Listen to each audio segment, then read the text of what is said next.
महर्षी आपस्तंभ आपल्या स्मृतीमध्ये असं म्हणतात, न यमै यममित्याहुर आत्मा वै यम उच्यते, आत्मा संयमितो येन तय्यमः किं करिष्यति.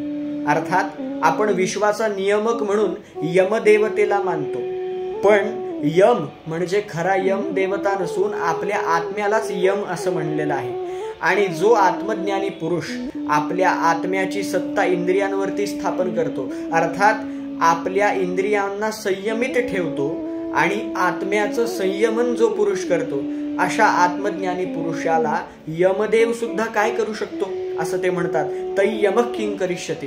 खरोखर आपण जर बघितलं तर ज्याला आत्मज्ञानाची प्राप्ती झाली किंवा ज्यानं आपल्या इंद्रियांवरती नियमन प्राप्त केलेलं आहे, असा जर पुरुष असेल तर त्या पुरुषाला मृत्यूची सुद्धा भीती वाटत नाही. आणि हेच सांगण्याचा प्रयत्न या सूत्रामध्ये महर्षी आपस्तंभ करतात. जय जय रघुवीर समर्थ.